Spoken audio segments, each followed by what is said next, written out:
on Sport Fishing. We're back in the East Cape, and right now we're fishing.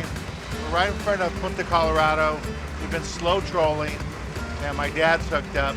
I'm not sure what it is. It's not acting like a skipjack. The rod tip isn't bouncing, so hopefully it's something a little bit nicer. I don't think, it's not a Dorado. It hasn't jumped or anything. It's coming in right over here. See what he's got.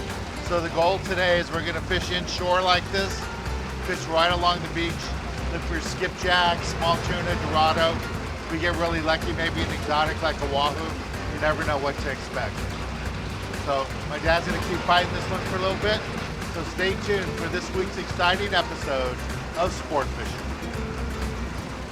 I'm Dan Hernandez and I live to fish. All right. I have been fishing along the Pacific coast my entire life. Oh! Let me bring you in the action and share with you some great fishing tips along the way.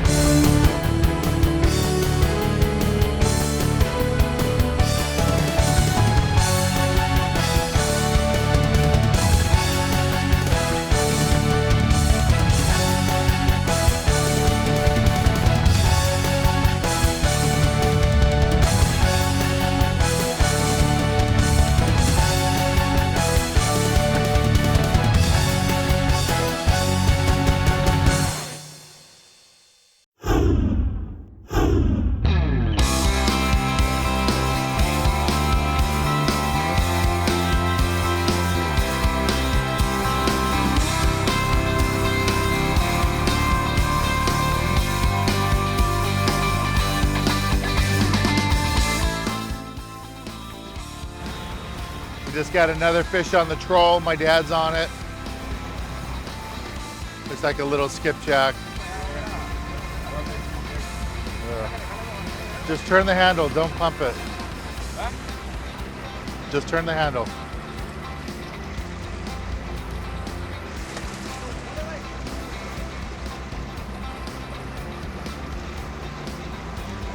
Another skipjack, little one.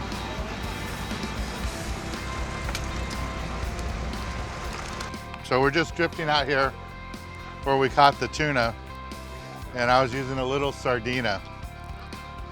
So I don't know what I got. I don't know if I have a skipjack on, or it's not a Dorado, it's not jumping.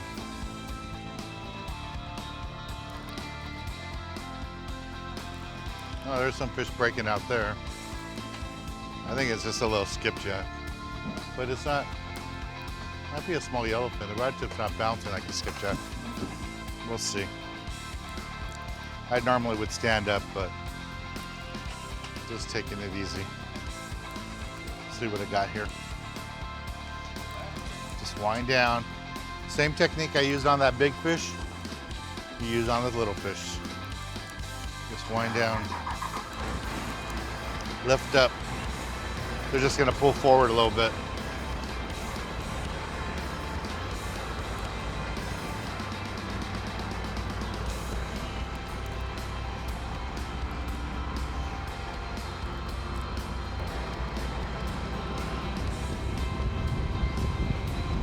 There's the swivel.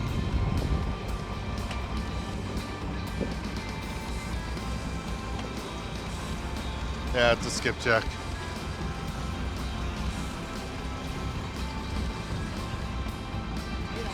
Yeah, little skipjack. Yeah, it's a little skipjack.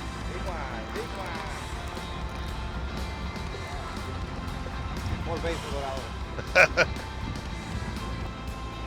There's a skipjack we just caught. As we're winding that in right now, we just had some yellowfin tuna boil out of the water. So we're gonna keep fishing here a little bit so we can get another yellowfin tuna.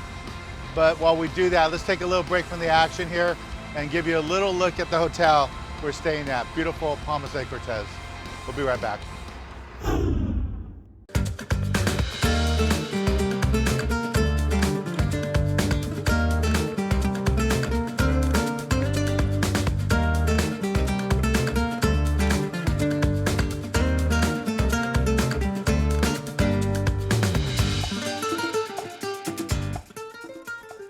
Palmas de Cortez is located in the beautiful East Cape. It's roughly halfway between Cabo San Lucas to the south and La Paz to the north. It's located right along the shores of the Sea of Cortez. The long Baja Peninsula protects the waters of the Sea of Cortez and makes it for great fishing. You can catch anything here, from billfish offshore, dorado tuna, and inshore, there's roosterfish, jacks, and a big variety of inshore fish. Fishing out of Palmas de Cortez is just an awesome experience. The hotel staff is very friendly, and this is one of the prettiest hotels in all of Baja, Mexico. Everything you'd want, from infinity pool to a swim-up bar, it's all located here. For your next fishing adventure, you should visit Palmas de Cortez down here in the beautiful East Cape.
So we made a move.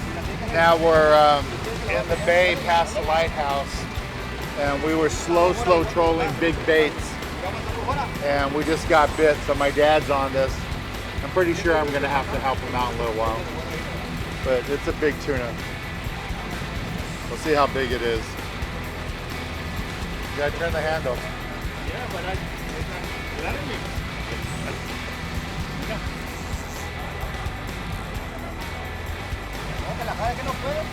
Mira, no puedes, no puedes. Vale, espera, apriétame la tantito a mí, mire. Mire. You gotta pull on it. Así lo tiene que jalar. The deckhand's trying to demonstrate to my dad proper technique and how to pull on it. I'm just gonna sit here and enjoy.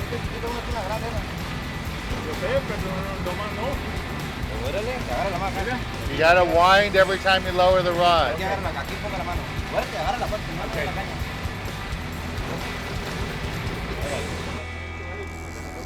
He's trying to let my dad do it, but he's having trouble.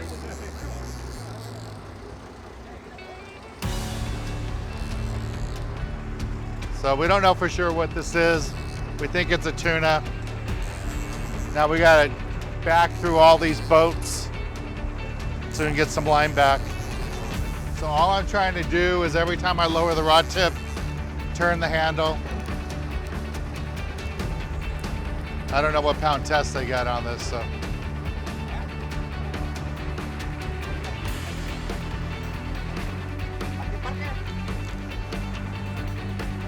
Look at the boil, the boil. Fish right there.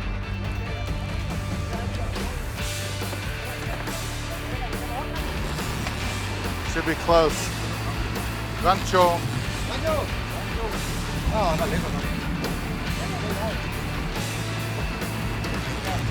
There he is, right there. There he is, right there.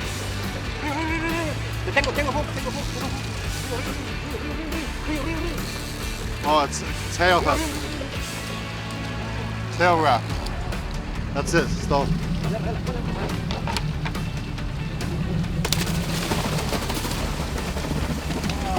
The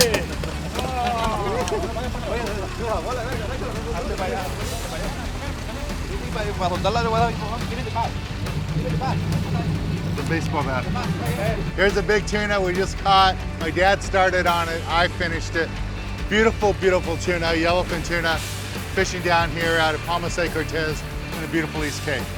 Let's take a little break from the action and show you how to cook up one of these delicious fish.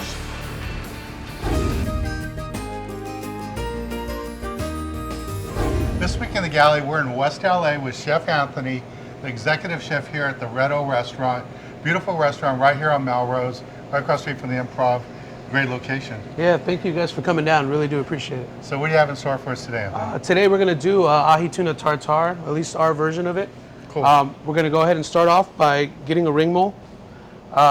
Grab your tuna, and we're going to go ahead and put it in a bowl and give it a little marinade with guajillo chili oil that we do here. Okay. Seasoned with salt, of course, everything. Toss around the tuna. So we're tossing the tuna in the cumin chili oil.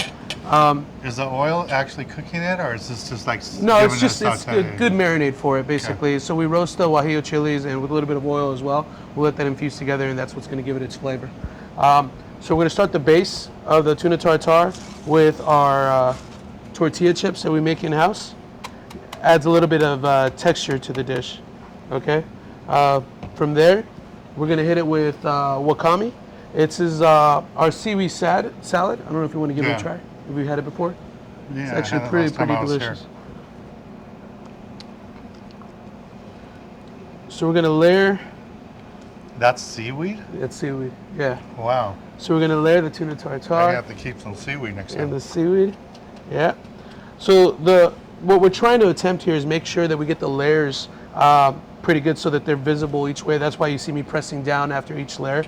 After that, we're going to go in with the tuna.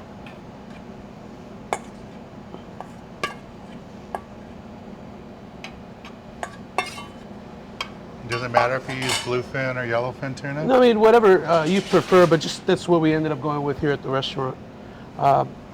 Same way, we end up pressing down. Make sure we build those layers nice and tight. And then from here, we're going to finish off with our house-made guacamole. A lot of color.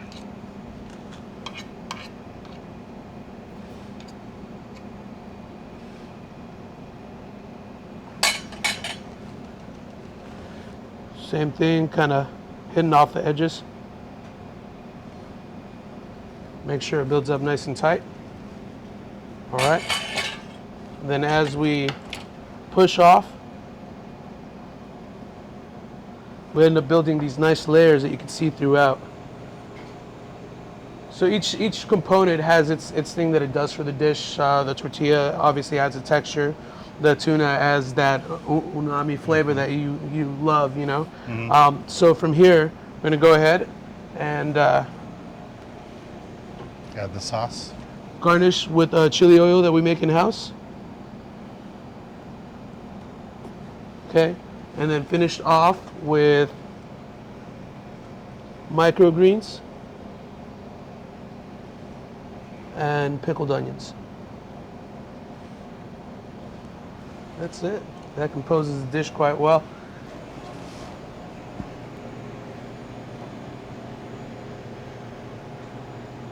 All right, you want to go ahead and give it a bite? Sure. But Chef, before I take a bite out of this, how do you come up, I mean, to think about adding avocado and the seaweed? I mean, is it just you've tasted the seaweed before and you go, hey, maybe that'll taste good with tuna? Or how do you come across this? You know, everything in hand comes from a chef's just trying different things and playing with different ingredients. At the end, you just end up hitting it out of the ballpark, I guess, when you combine such great ingredients. And that's when it makes it on the menu? There you go. All right, cool. I got to try this. Try all the different flavors here.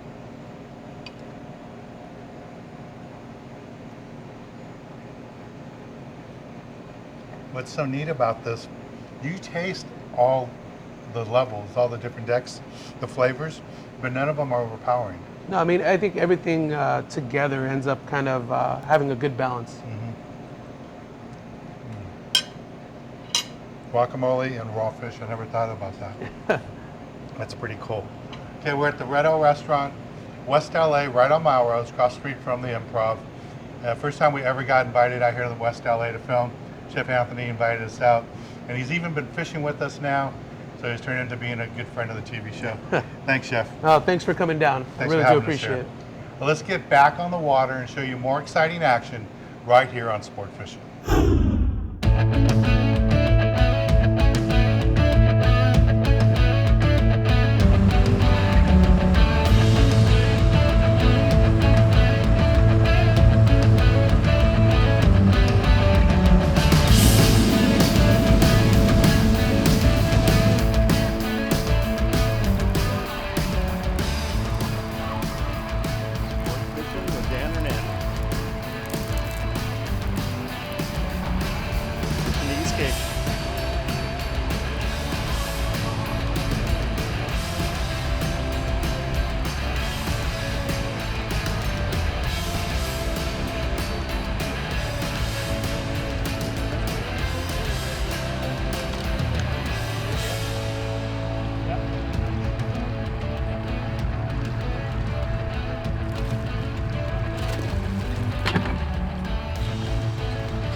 We were trolling some lures, see if we can find a Dorado.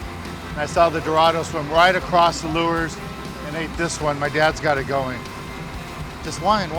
Take your time. Nice and easy. Just like that. It's right there.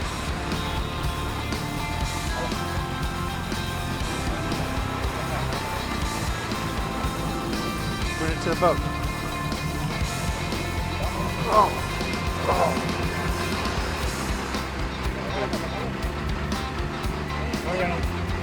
Time to stop. Can you stop the boat?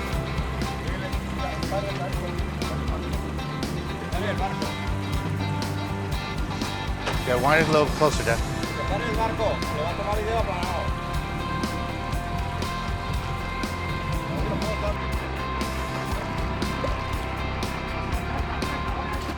Here's a Dorado my dad just caught. We were slow trolling right off the beach by the lighthouse, outside the lighthouse, and the Dorado just swam right across the lures and bit this one. It's a beautiful fish.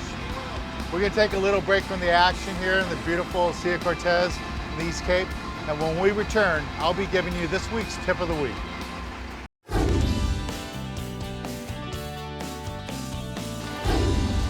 For this week's tip of the week, I want to talk to you guys not so much about how to catch fish. You all know how to do that. But what I want to talk to you about is, you know, be adventurous. Try something different. If all you've done is fish in California or somewhere close to your house, try a trip like this. Come down the beautiful East Cape. So many gorgeous resorts down here, and the fishing is really nice. And had a great time. I was down here staying at the Van Warmer Resort at Palmas de Cortez. Just a beautiful resort. Had a fun time fishing with my dad. You had fun, Dad? Yeah, we did. Thank you very much. It was a lot of fun. We got tuna, Dorado, bunch of skipjack. We had a chance at 2 more tuna that we lost, but it was still lots of fun. Well, I'm Dan Hernandez, hoping you enjoyed this week's episode of Sport Fishing, and I hope you join us again next week as we go looking for more of the best in sport fishing.